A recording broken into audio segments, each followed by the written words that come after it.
Hello दोस्तों, स्वागत है हमारे यूट्यूब चैनल बीर एजुकेशन पर। आज मध्य प्रदेश का एक महत्वपूर्ण टॉपिक से डिस्कस करते हैं। मध्य प्रदेश की भौगोलिक संरचना।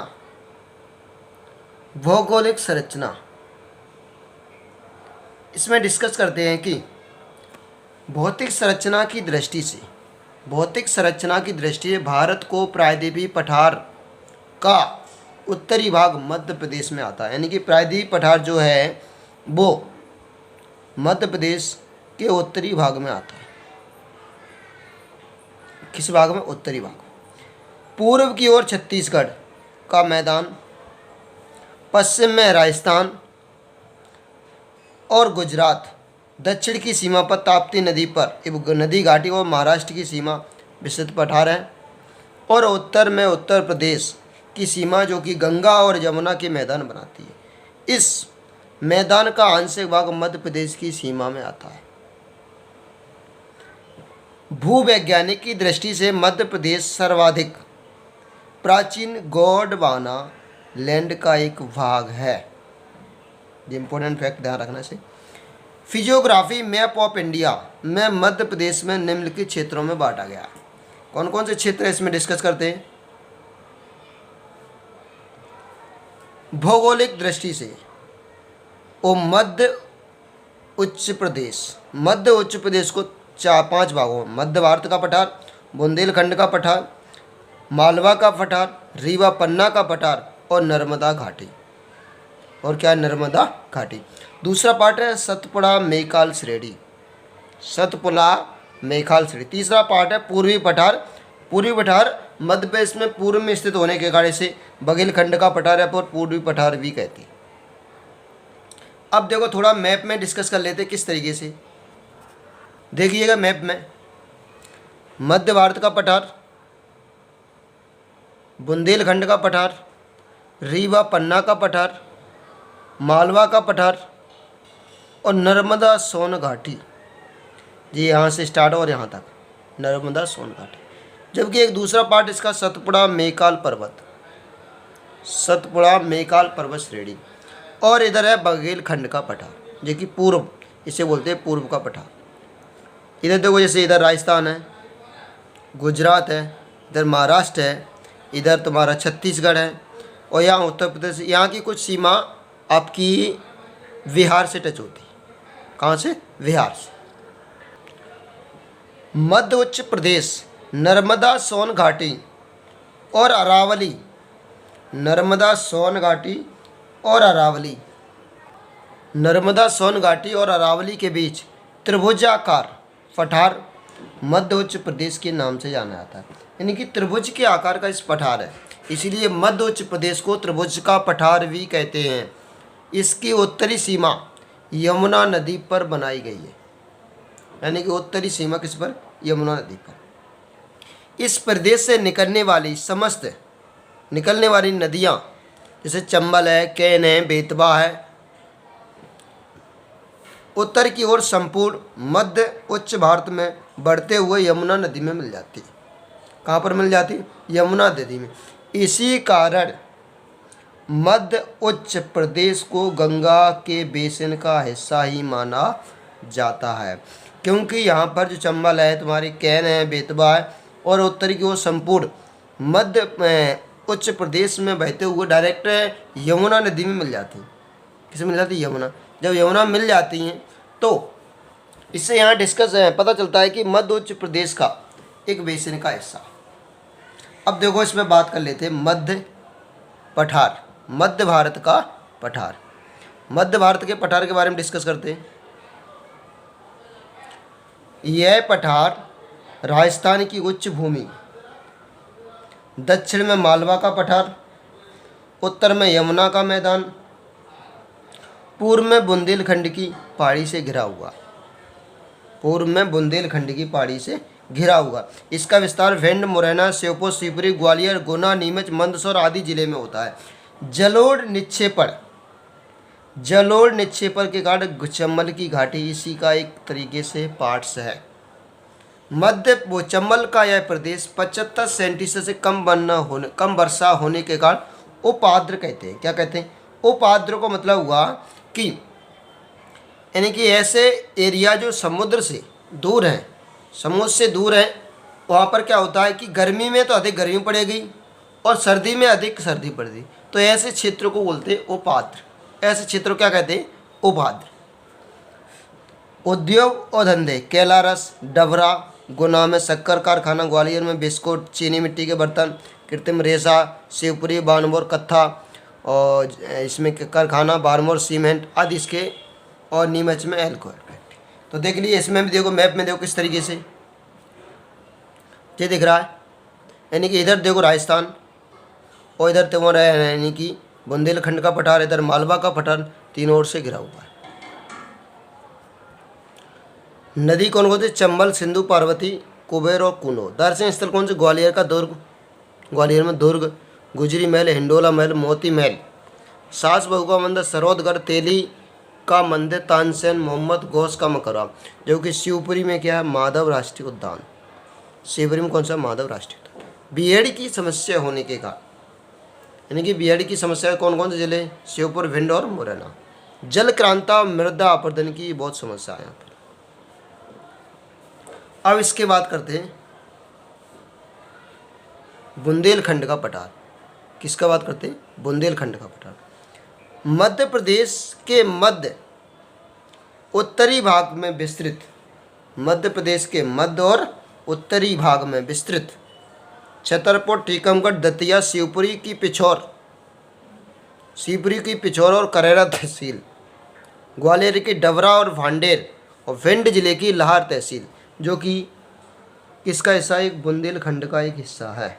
बुंदेलखंड का क्या है? हिस्सा है।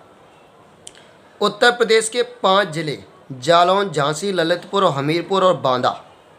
उत्तर प्रदेश कौन कौन जिले? जालौन, झांसी, ललितपुर, हमीरपुर और बांदा इसी बुंदेलखंड में हिस्सा है। यह अपरदित सर्वोत्तम उदाहरण है। मध्य इस प्रदेश की उत्तरी सीमा यमुना नदी द्वारा निर्धारित होती है। यहाँ पर तेंदुपत्ता की मुख्य उपज है। सिद्ध बाबा पहाड़ी, सिद्ध बाबा पहाड़ी 1172 मीटर इसकी सबसे ऊंची चोटी। सिद्ध बाबा पहाड़ी आपकी लगभग टीकमगढ़ और दमोह के आसपास हो गई। उद्योग धंधे, चंदेरी का जरी उद्योग, छतरपुर, दतिया एवं टीकमगढ़ की सीमेंट उद्योग इस पर।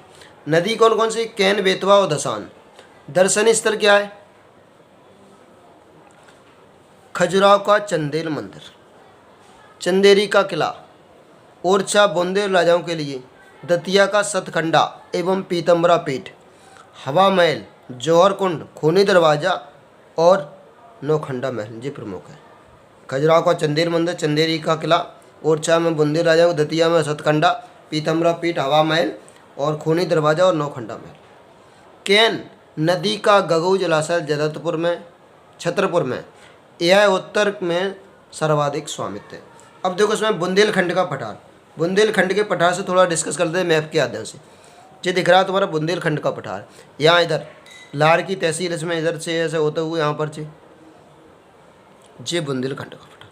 ज़्यादातर उत्तर प्रदेश के 5 जिले यहाँ से डिस्कस होते हैं।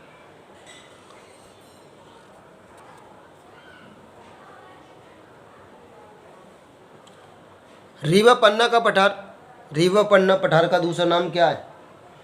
विंध्यन कांगार पठार, कांगार प्रदेश। मध्य प्रदेश के मध्य और उत्तर में अवस्थित विंध्या कांगरी प्रदेश के अंतर्गत रीवा, पन्ना, सतना, दमोह और सागर, रीवा, पन्ना, सतना, दमोह और सागर जिले की रेहड़ी और बाड़ा तहसील यहाँ पर सम्मिलित है। धंधे कौन से? सीमेंट, कत्था, लाख इसके उपयोग हैं। खनिज, रीवा में बॉक्साइट, सतना में चूने, हीरा, पन्ना में हीरा और सतना में मझगांव से रमरज और अन्य खनिज प्रकार के सिलिका बालू मिलते हैं यहाँ पे। नदी कौन सी? कैन, टोस, सोन, बिहार, बेयरमा आदि। इम्पोर्टेंट है कि इस पठार में चचई, केवटी, बहुटी और पूर्वा प्रमुख जलप्रपात हैं। रीवा पन्ना के पठार में चचई, केवटी, बहुटी और पूर्वा इसके प्रमुख पठार हैं। दर्शनीय स्थल कौन से? सतना में भरतुस्तीबु, मेयर में प्राचीन शारदा मंदिर, अलाउद्दीन संगीत अकादमी, चित्रकूट में, रीवा का किला, गोविंदगढ़ का किला, बसावन मामा की तपोभूमि, बसावन मामा की तपोभूमि। इनकी याद में मध्य प्रदेश शासन ने पर्यावरण के क्षेत्र में इन्हें पुरस्कार दिया था। बसावन मामा की तपो स्थली, जो कि जबलपुर से लगभग 25 किलोमीटर दूर है। अमरकंटक इसकी सबसे ऊंची चोटी है। रीवा पन्ना पठार की सबसे ऊंची चोटी कौन सी है? अमरकंटक। अब देखो इसमें मैप में किस तरीके से इसे डिस्कस करते हैं। रीवा पन्ना का पठार, ये दिख रहा है रीवा का पन्ना का पठार है। इस तरीके से यहाँ से होता हुआ इधर जे इसका क्षेत्रफल 31,956 के लगभग वर्ग किलोमीटर और इस तरीके होते हुए। मालवा का पठार, मालवा उच्च प्रदेश की पश्चिमी भाग मालवा का पठार, यानी कि उच्च प्रदेश का कौन सा पश्चिमी एरिया मालवा का पठार कहलाता है। कर्क रेखा लगभग इसी के मध्य से होकर गुजरती है। यहाँ से हमेशा एक प्रश्न बनेगा कि कर्क रेखा किस पठार से निकलती है, तो ध्यान रखना मालवा के पठार से। इस पठार में 18 जिलों का संपूर्ण आंशिक भाग सम्मिलित है। इस पठार में उज्जैन, इंदौर, राजगढ़, मंदसौर, धार, गुना, भोपाल, रतलाम, झाबुआ, देवास, सागर, सीहोर, अशोकनगर, विदिशा, रायसेन, अलीराजपुर और आगर मालवा, जी आगे कुछ जिले। यह दक्कन ट्रैप से निर्मित है। ये भी इंपोर्टेंट, दक्कन ट्रैप। चीनी यात्री फायान ने मालवा की जलवायु को विश्व की सर्वश्रेष्ठ जलवायु कहा है। यानी कि चीनी यात्री जो फायान था उसने यह बताया कि जो मालवा की जलवायु है, क्लाइमेट, वो सबसे श्रेष्ठ जलवायु।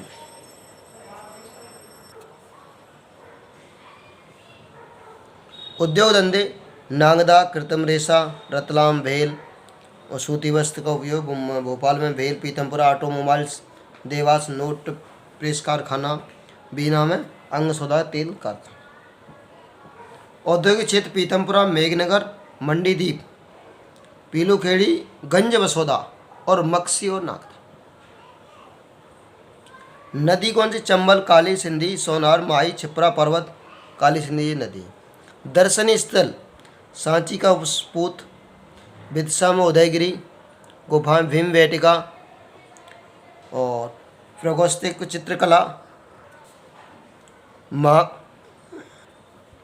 महाकाल का मंदिर उज्जैन में, भोपाल की ताजुल मस्जिद, मानव संग्रहालय जो भोपाल में, इंदौर का राला मंडल अभ्यारण्य, धार में बाघ की गुफा और मांडू का किला, जी यहाँ के दर्शनीय स्थल हैं। मालवा पठार की चोटी सिगार, जानापाव और धरा चोटी है। जो इम्पोर्टेंट है सिगार, जानापाव और धराजी चोटी। इंदौर को मध्य प्रदेश की मिनी मुंबई कहा जाता है। सीहोर अनाज मंडी के लिए प्रसिद्ध है और उज्जैन में सिंहस्थ कुंभ मेला आयोजित किया। मालवा का पठार देख लेते हैं, मालवा का पठार मैप में। ये मालवा का पठार है। मालवा का पठार कुछ इधर गुजरात में टच करता है, यहाँ पर राजस्थान है और इधर एरिया है मालवा का पठार। जी हाँ से इसका लगभग 88,222 वर्ग किलोमीटर, जो कि 28.62% भाग है। नर्मदा सोन घाटी, यह मध्य प्रदेश के मध्य अधिकतम नीचा एरिया है। अधिकतम कैसा है? नीचा है। इसमें 16 जिले अनूपपुर, मंडला, डिंडोरी, जबलपुर, नरसिंहपुर, होशंगाबाद, रायसेन, हरदा, खंडवा, धार, सीहोर, बुधनी, देवास, बड़वानी और अलीराजपुर इसमें आते हैं। ये प्रमुख जिले इसके अंतर्गत आते हैं। उद्योग धंधे सीमेंट, कांच, संगमरमर का उद्योग है। खनिज चूना पत्थर, मैंगनीज और संगमरमर कोयला। नर्मदा, सोन, जोइल, तवा, कुंदी, दूधी, बरना, भेड़ाघाट और सहस्त्र धारा यहाँ की प्रमुख जलप्रपात है। दर्शनीय स्थल जबलपुर में तिगवा मंदिर, रूपनाथ अशोक शिलालेख, नवदा टोली खरगोन में प्रगोत्साहसिक स्थल है। 84 योगिनी तथा पिसनारी मंदिर, जे यहाँ का इम्पोर्टेंट है।